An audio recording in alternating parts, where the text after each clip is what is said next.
Hello and welcome to the July edition of Property News. Today I'm going to give you an update on the UK economy, what's happening in the property market right now, my predictions over the next couple of months, and finally I want to add a few really important actions to your to-do list. So my name's Tony Law from Your First Four Houses, and my channel's all about helping you replace a job-based income with just a few investment properties, so that you can kind of give up the day job if you wish and just live off of your rental income, like Liana and I do. If this is your first time here, be sure to subscribe to the channel and click that bell notification icon so that you don't miss out on any of the free content that I give you each and every week. So let's start things off by looking at the UK economy, which as we move into July, to be honest, just feels really weird. The Downing Street daily coronavirus briefings ended on the 23rd of June. Lockdown is slowly being lifted. On the 6th of July, the restrictions on overseas travel are being relaxed, and suddenly it kind of feels like everybody's trying to book a holiday. And I'm sure you've all seen the recent images of holidaymakers ram-packed on the UK beaches, especially down here where I live in Bournemouth. It's almost as if we're coming out of recession. However, the reality is that at the time of filming there are still 9.2 million people in furlough, and the number of employed workers has dived. In fact, more than 600,000 people were laid off between March and May. Meanwhile, the number of people claiming work-related benefits, which includes the unemployed, is up 126% to 2.8 million, and in some poorer parts of the UK there are around 20 unemployed workers chasing every single job vacancy. But worryingly, economists still say the full effect on employment won't be felt until the wage support schemes end in October, at which point employers are going to have to make some really tough decisions. The UK debt is now larger than the whole of the UK economy after the government borrowed a record amount in May. The £55 billion figure was 9 times higher than in May last year, and the highest since records began in 1993. This additional borrowing means the government's debt is just short of £2 trillion, exceeding the size of the economy for the first time in more than 50 years. And of course, as many businesses start to reopen, they're having to install some pretty stringent methods to protect both customers and staff. These include things like safety screens, one-way systems, sanitisation stations, adequate spacing between customers, perhaps to include limiting the number of people on the premises at any one time. I guess the big question is, will some of these businesses become unprofitable with these new restrictions in place? Can I suggest that in some cases reopening might actually burn more cash than remaining closed? In June, sadly, the shopping giant Into went into administration. Into owns the Trafford Centre, the Lakeside Complex and Braehead, and has a huge number of stores and of course staff. And at the time of filming it's unclear on the outcome, but sadly it is clear a lot of jobs are at risk. And even John Lewis has recently announced it will be cutting jobs and stores, and unfortunately as we move further into this month I think we're going to see more of these types of announcements. There are renewed fears on the second coronavirus wave. As the government relaxes the lockdown and people are starting to mix more freely, well, obviously the risk of pushing the R rate above 1 is going to become greater, isn't it? Without an effective test and trace system, it's always going to be difficult to isolate and stomp on any flare-ups. And Leicester is perhaps a really good example of this. Needless to say, the idea of a second wave is incredibly worrying, not just from the obvious health standpoint, but it would put so much additional pressure on the economy at a time when frankly there isn't a lot of slack left. Overseas, it will be interesting to see how the US handles their recent surge in COVID-19 cases over the coming month, and I just hope that I can give you a positive update on this in August's Property News. And lastly, let's end this section on a bit of a positive note. On the 30th of June, Boris outlined his ambitious recovery plans post-coronavirus with the slogan "Build, Build, Build."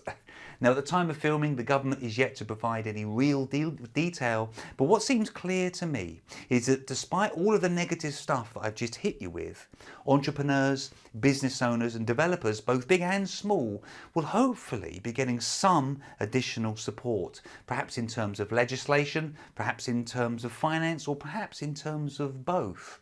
And I'm going to be looking forward to updating you on all of this in August's property news. So what about the property market? Well, it actually appeared to bounce back in May and June when the market reopened on the 13th of May. In fact, in June, the number of sales agreed recovered from a 94% drop during the lockdown period, which is perhaps unsurprising, to being just 3% down on a year ago. The average asking price for property coming to the market since it reopened on the 13th of May was actually up by an average of 1.9% compared to March, when everything came to a halt. Between the 24th of March to the 12th of May, it is estimated there were over 175,000 missing sellers who couldn't come to the market, but many of these sales do now appear to be proceeding. Presumably because of this pent-up demand, buyers are agreeing to pay on average 97.6% of the asking price, so values don't appear to have dropped yet.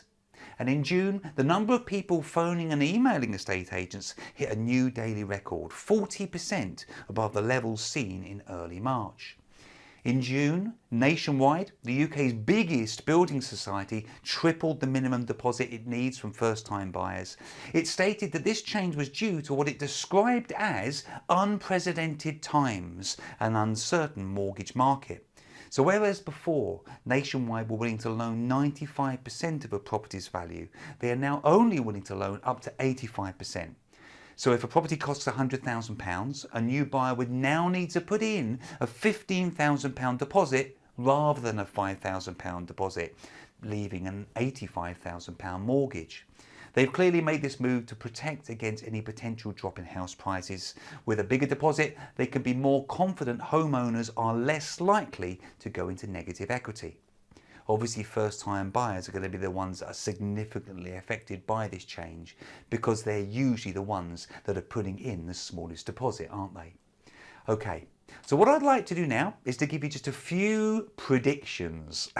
But in doing so, I obviously have to make it absolutely clear these are just my personal views and I may well be wrong. You need to do your own due diligence and you need to form your own opinions.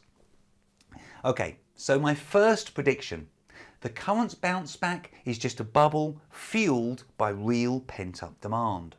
As more and more properties come onto the market and as more people lose their jobs, combined with tighter lending criteria and the need for bigger deposits, I'm going to predict that prices will start to fall. But I'm also going to predict any real fall won't be evident whilst the sun's shining and summer's here. I think it's going to be more evident as we approach autumn. But keep in mind here, I may well be wrong. By the way, I would love to hear your views on this in the comments section below. So my second prediction, I think the biggest job losses will appear in September and October as the furloughing scheme finally draws to a close and business owners are forced to either pay staff when there is potentially less demand for their product or service, or sadly let them go. Thirdly, buyers will start placing far more importance on gardens and home office space. And so we as property people should really keep this in mind when we're designing our properties, shouldn't we? In particular, I think the home office space idea is incredibly exciting. There's so much that you can now do to integrate awesome home office design into properties. And I've got what I think is a really good video on this coming out quite soon. Next, I'm slightly worried for those who took on a bounce back loan when they perhaps didn't really need to. Now, this is in no way a criticism of those people, it's simply a concern that I have because there does now appear to be some evidence that this may affect a person's mortgageability moving into the future. My fifth prediction, although it's actually a fairly obvious one, we're going to see lots more empty shops on the high street as many businesses either decide that they no longer want to continue or sadly they find that they're unable to do so in the current economic climate. I hope there will be some targeted VAT cuts, which I know businesses are going to really appreciate over the next few months.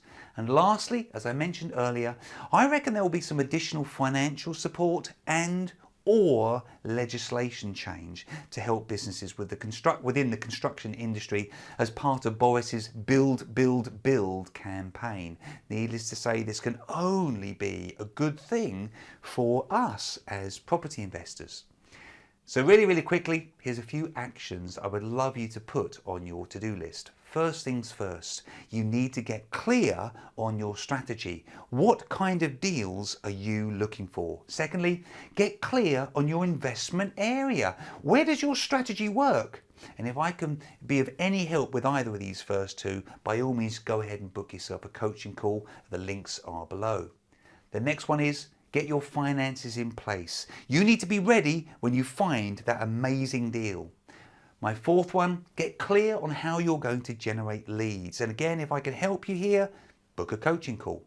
And lastly, can I suggest you check out my completely free 10 key skills playlist, the first video of which teaches you how to find below market value deals. Just click the left-hand card on the end screen that's coming up and that will be taking you straight to that playlist.